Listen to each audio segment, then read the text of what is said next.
आज हम बात करेंगे एक ऐसी खबर की जिसने पूरी दुनिया में तहलका मचा दिया है।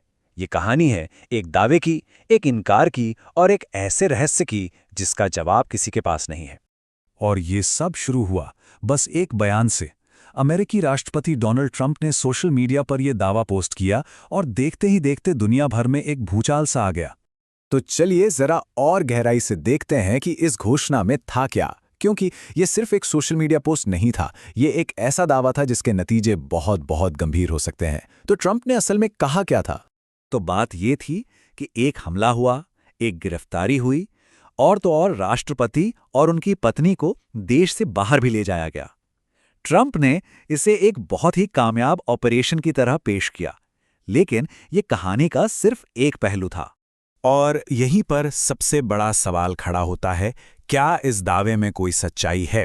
क्योंकि एक तरफ अमेरिका के राष्ट्रपति का दावा है और दूसरी तरफ है वेनेजुएला की सरकार, और दोनों की कहानियों में जमीन आसमान का फर्क है। जैसे ही ट्रंप का ये दावा सामने आया ना, वेनेजुएला की तरफ से भी तुरंत जवाब आया, और उनका जो वर्जन था वो ट्रंप के दावे से बिल्कुल ही अलग था। देखिए, एक ही घटना और दो बिल्कुल अलग अलग कहानियां। जहां अमेरिका इसे एक लॉ एनफोर्समेंट ऑपरेशन बता रहा है, वहीं वेनेजुएला इसे सीधे सीधे अपनी जमीन पर एक सैन्य हमला कह रहा है। उनके मुताबिक ये उनके संसाधनों पर कब्जा करने की एक साम्राज्यवादी कोशिश है। और हाँ, वेनेजुएला सिर्फ बातें नहीं कर रहा था, उन्होंने फौरन एक्शन भी लिया। देश में नेशनल इमरजेंसी लगा दी गई, सारे डिफेंस प्लान्स एक्टिवेट कर दिए गए। मतलब साफ है कि वो इस मामले को बहुत ही ज्यादा गंभीरता से ले रहे थे। तो इन सारे दावों और पलटवार के बीच एक शख्स है जो इस पूरी कहानी के सेंटर में है, लेकिन वो कहीं है ही नहीं। राष्ट्रपति निकोलस मादुरो, वो कहाँ है? और यहीं पर यह पूरा मामला और भी ज्यादा पेचीदा हो जाता है। अगर ट्रंप का दावा गलत है, तो फिर मादुरो खुद सामने आकर ये बात क्यों नहीं कहते? और सबसे हैरानी की बात तो यह है कि खुद वेनेजुएला की सरकार को भी नहीं पता कि वो कहाँ है।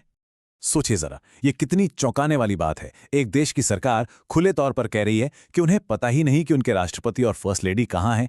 इससे तो कंफ्यूजन और चिंता दोनों ही और बढ़ जाते हैं।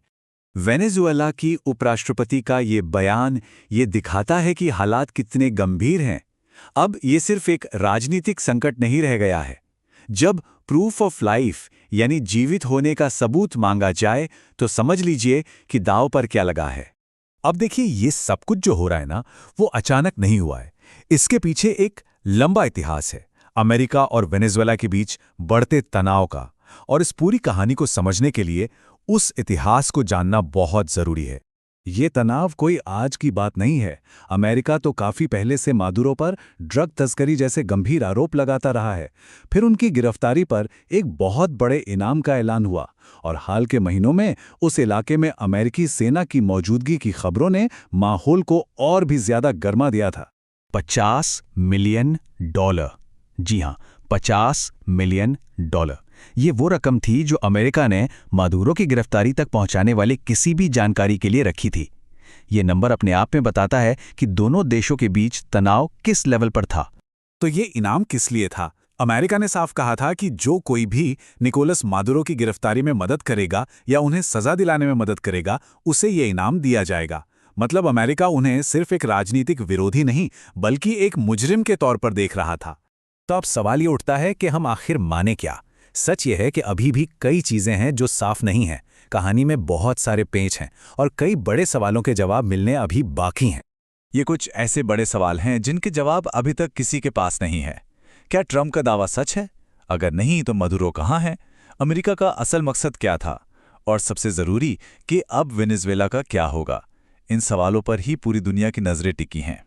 तो आखिर में बस यही सवाल बचता है, क्या यह वाकई एक बहुत बड़ी गिरफ्तारी थी, या फिर यह किसी बहुत बड़ी जियोपॉलिटिकल शतरंज की चाल का महज एक मोहरा है? इसके असली मायने क्या हैं, ये तो शायद आने वाला वक्त ही बताएगा। लेकिन एक बात तो तय है, इस कहानी पर अभी और भी बहुत कुछ होना बाकी है।